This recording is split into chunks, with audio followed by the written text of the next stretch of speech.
seiblis-iblisnya iblis, masih mengakui Allah sebagai pencipta, memanggil Allah dengan panggilan Rabb, Tuhan, berdoanya pun, minta panjang usianya pun kepada Allah. Sekilas dengan fakta-fakta atau ayat-ayat yang tadi kita sampaikan, sepertinya iblis ini termasuk golongan yang beriman.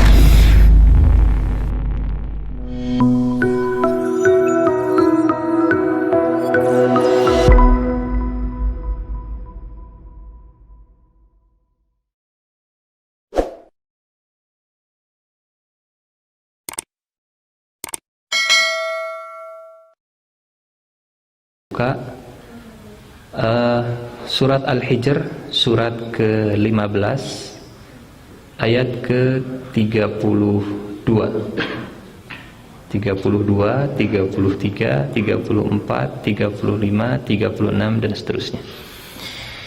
Surat ke-15 ayat ke-33. Kisah tentang dialog antara Allah Subhanahu wa taala dengan iblis. A'udzu billahi minasyaitonir rajim. Bismillahirrahmanirrahim.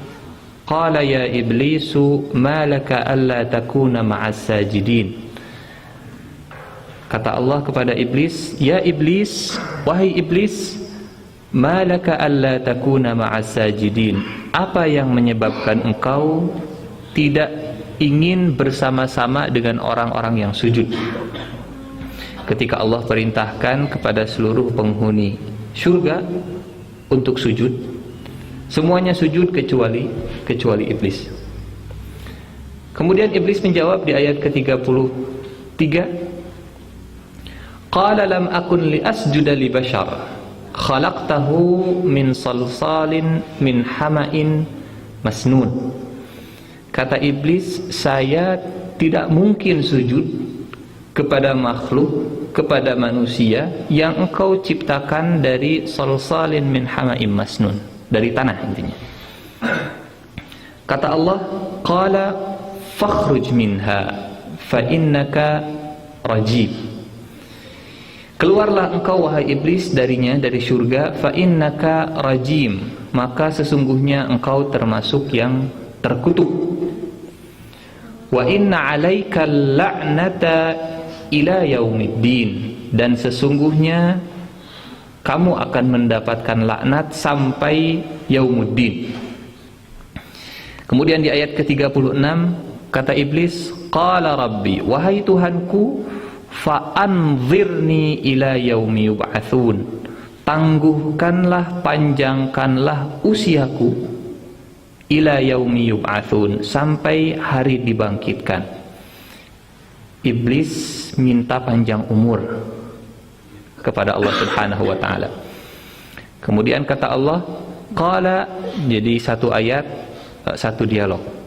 Satu ayat Allah, satu ayat perkataan iblis. Qala fa innaka minal munzarin. Kata Allah, engkau termasuk yang ditunda usianya, yang dipanjangkan usianya. Sampai kapan? Ila yaumil waqtil ma'lum, sampai waktu yang diketahui. Kemudian kata iblis, qala rabbi bima aghwaytani la uzayyinanna lahum fil ard wa la ughwiyannahum ajma'in. Wahai Tuhanku, sebagaimana engkau telah menyesatkanku, maka saya akan membuat indah amalan mereka di muka bumi, dan saya akan sesatkan mereka manusia semuanya. Illa ibadaka minhumul mukhlasin, kecuali hamba-hambamu di antara mereka yang engkau berikan keikhlasan. Bapak dan Ibu yang dimuliakan Allah Subhanahu wa taala, di ayat ke-33 iblis mengatakan kepada Allah, lam akun li asjuda li bashar, saya tidak akan sujud kepada manusia, khalaqtahu, yang engkau ciptakan, artinya seiblis-iblisnya iblis masih mengakui Allah sebagai pencipta.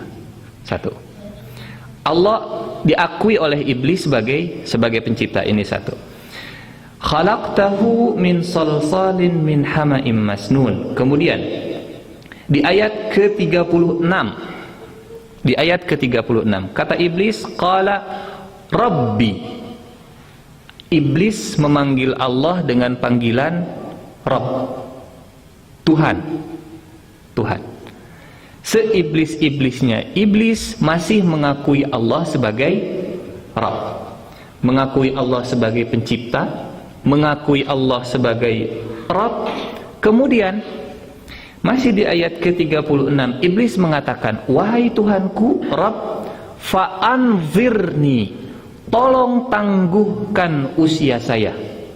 Artinya apa? Iblis minta kepada Allah, iblis berdoa kepada Allah, iblis mohon kepada Allah. Artinya apa? Iblis mengakui kekuasaan Allah. Iblis sangat faham, sangat yakin, mengetahui bahwa yang memegang umur makhluk itu adalah Allah, sehingga mintanya langsung kepada Allah.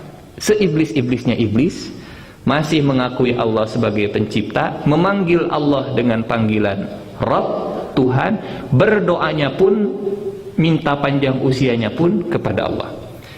Lebih jauh dari itu, masih di ayat ke-36, fa'anzirni ila yaumi yub'atsun, tangguhkanlah usia saya sampai hari dibangkitkan. Artinya apa? Seiblis-iblisnya iblis mengakui bahwa hari kebangkitan itu ada. Apa pertanyaannya? Masih ada lanjutannya. Di ayat ke-39. Di ayat ke-39. Kata iblis, qala rabbi, wahai Tuhanku, masih mengakui Allah sebagai Rabb. Bima aghwaytani, sebagaimana engkau telah membuat aku menjadi sesat. Bima aghwaytani, artinya apa? Iblis mengatakan kepada Allah, ya Allah, bahasa bebasnya seperti ini, saya tidak sujud kepada Nabi Adam, saya tidak ikut kepada perintahmu karena engkaulah yang telah membuat saya sesat. Artinya apa? Di satu sisi iblis mengetahui bahwa Allah itu sudah menentukan segala sesuatu. Iblis percaya kepada qada dan qadar. Iblis percaya kepada takdir. Sekilas dengan fakta-fakta atau ayat-ayat yang tadi kita sampaikan, sepertinya iblis ini termasuk golongan yang beriman. Betul? Seperti golongan yang beriman. Apa yang kurang dari iblis? Orang-orang atau manusia-manusia musyrik zaman sekarang mungkin yakinnya kepada Allah itu tidak seyakin iblis. Bagaimana iblis tidak yakin kepada Allah? Bagaimana iblis tidak yakin kepada hari akhirat? Iblis pernah tinggal di surga. Iblis pernah tinggal di surga, dikeluarkan oleh Allah, diusir oleh Allah Subhanahu wa taala. Sementara manusia yang kafir, manusia yang musyrik belum pernah tinggal di surga. Sehingga kalau ditanya mana yang keyakinannya terhadap surga lebih besar, iblis atau manusia? Iblis. Mana yang keyakinannya terhadap Allah lebih besar, iblis atau manusia? Jawabannya iblis, karena iblis pernah langsung dialog dengan Allah Subhanahu wa taala. Di ayat ini persis. Sementara manusia hanya para nabi saja. Itu pun para nabi berdialognya lewat malaikat. Satu di antara beberapa nabi yang pernah berdialog langsung dengan Allah Subhanahu wa taala tanpa perantara, Nabi Musa dan Nabi Muhammad sallallahu alaihi wasallam. Mayoritas para nabi lewat wahyu, lewat perantara. Tapi iblis langsung berdialog dengan Allah Subhanahu wa taala. Pertanyaannya, apakah iblis termasuk yang beriman? Apakah iblis termasuk golongan, bukan orang-orang yang beriman, makhluk yang beriman? Kita sepakat iblis bukan termasuk yang beriman. Pertanyaannya, apa yang kurang dari iblis? Apa yang kurang? Apa yang kurang dari iblis? Bapak dan Ibu yang dimuliakan Allah Subhanahu wa taala, kata para ulama bahwa iman itu syaratnya 3. Definisi iman kata para ulama 3. Al-imanu tasdiqun bil janan, wa iqrarun bil lisan, wa amalun bil arkan. Ujungnya semuanya nun. Kata para ulama, definisi iman itu tasdiqun bil janan. Ada keyakinan di dalam hati. Tasdiq bil janan. Yang kedua, iqrarun bil lisan. Ada ikrar, ada pernyataan, ada statement dari lisan. Yang pertama hati, yang kedua lisan, yang ketiga wa amalun bil arkan. Kemudian direalisasikan, diaplikasikan, diejawantahkan, dibuktikan dalam amal perbuatan yang dilakukan oleh anggota badan.